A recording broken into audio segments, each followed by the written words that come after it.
In the next problem of development of surface, your problem number 44 of your book, we are going to solve a cone problem which has a base diameter 40 and slant height 60, is kept on the ground on its base. An inclined plane of 45 degree to HP cuts the cone through the midpoint of the axis. So we have to draw the development of the surfaces, right? This is how your answer will look like. So what we are going to do first is, we are going to draw first of all the top view of the cone, which is will be a circle. So what we are going to do is, we are taking the radius equal to 20 mm. So we are going to draw a top view of a circle 20 mm.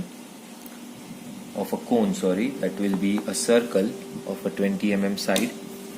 Then we'll draw the projection of each and every points, but first we are drawing the projection of these end points. Now in this particular problem, the slant edge is given, that is slant edge height, that is given 60 mm, not the axis height.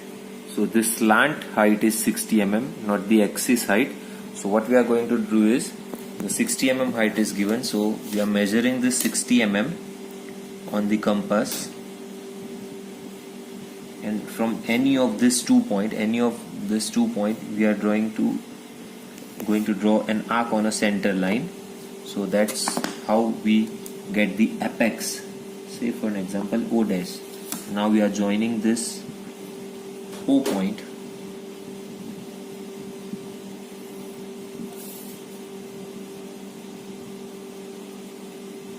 Right? Now you can divide the circle in any number of parts, say for an example 8 or 12. After that, what we are going to do is, we are going to draw a parallel line for drawing a development of surface, and from that line we are going to draw an arc.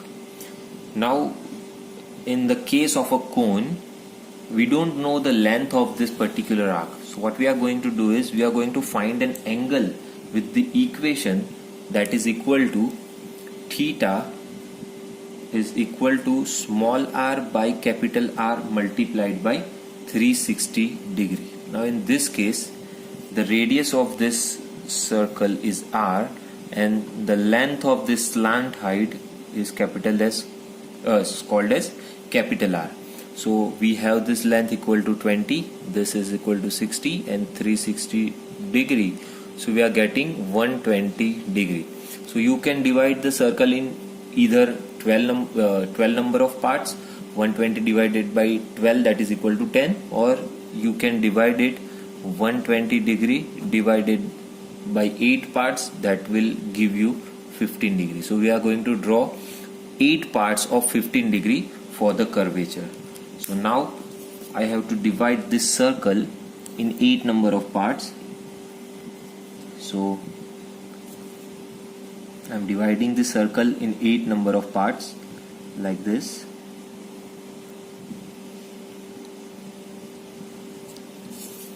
So I have these points now.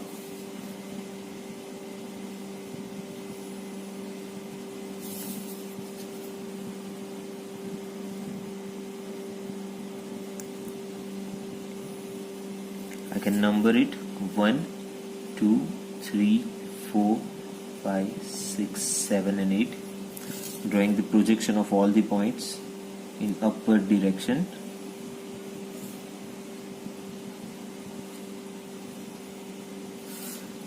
So I'll get 1 dash, this will be 2 dash and 8 dash, this will be my 3 dash and 7 dash, this will be my 4 dash and 6 dash, and this will be my 5 dash point. Now you can join all this point with your apex.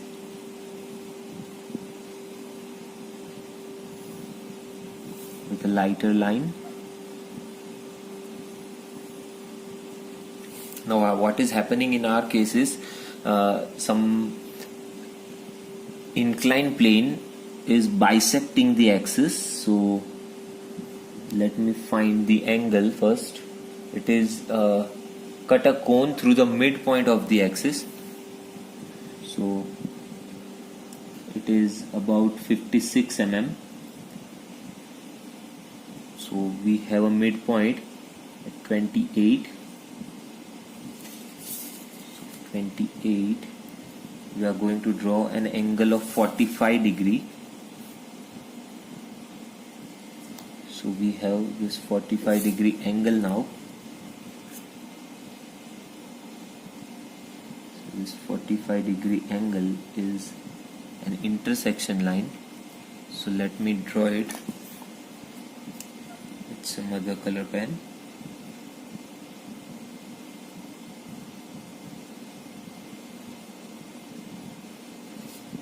So this is how my section line will look like. So the bottom portion will now be visible darker, and the above portion is removed from the object.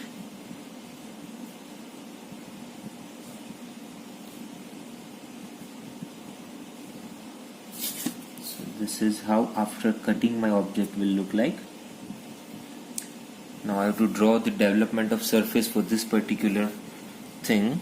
Now as I have this one number, let's just give this as P1 point. I have this as 2 and 8. So here I will get 2 points, P2 and P8. Here this is 3 and 7. So let's write P3 and P7. Here I am getting 4 and 6. So this will be my P4 and P6 point. Here I am getting P5 point. So this will be my P5. As you can see, the section line is not cutting any 1, 2, 2, 3, 4 points. It is cutting O1, O2, O3, O5 lines in a manner, right? So now I have to draw a perpendicular line from this point.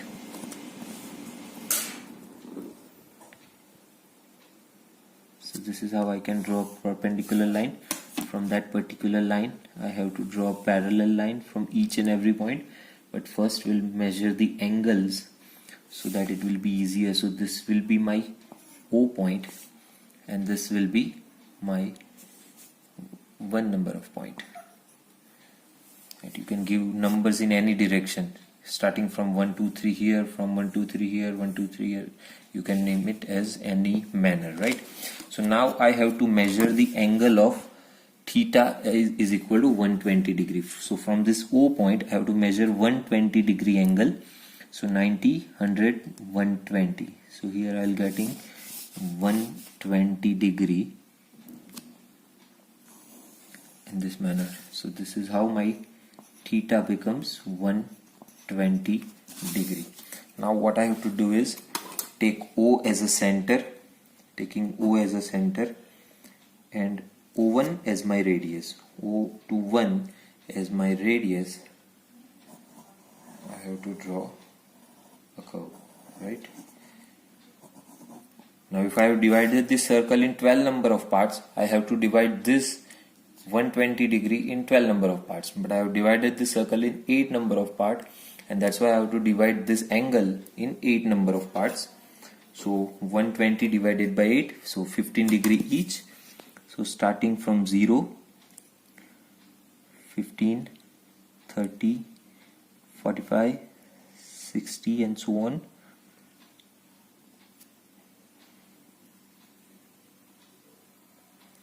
So now I have divided this, join all these lines.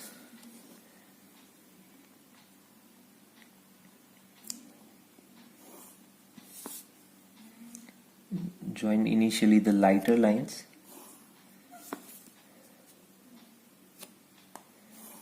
Or a light line first. Then you can darken the object.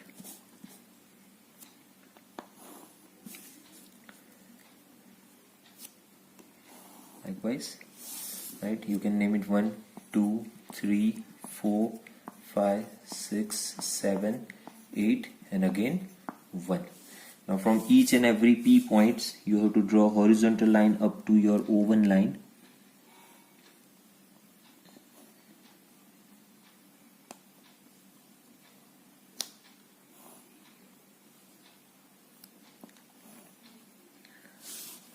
So now what I have to do is take O as a center, O1 as a radius, draw an arc up to 1. So 1 is already here and another 1 is here. So I have to draw a curve up to 1.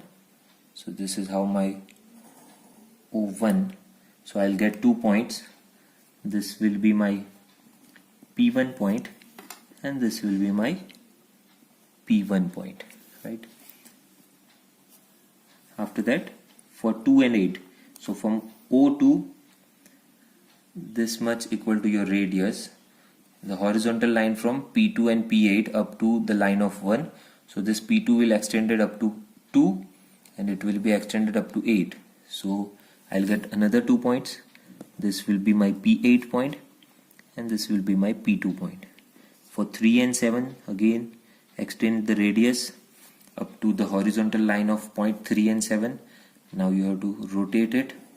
So at 3 I'll get P3, at 7 I'll get P7. So this will be P3 and this will be P7. Same for P4 and P6. So I've drawn this line so that I'll get P4 and another point as P6. And at the bottom your P5 last point. So this radius is extended and I'll get P5 point.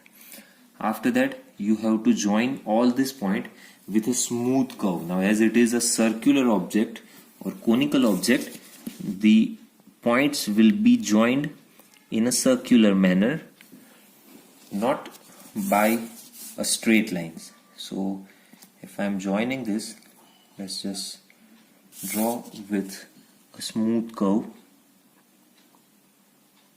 like this.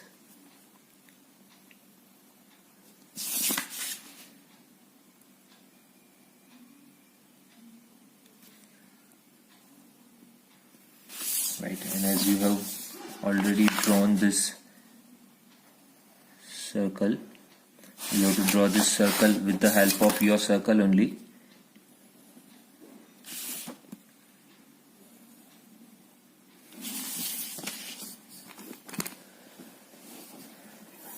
And these lines are already there.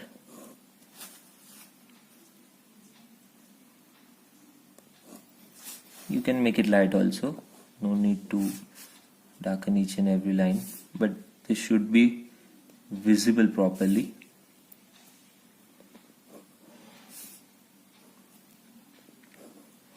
So this is how your development of surface of a conical object will look like when you cut it from the center of the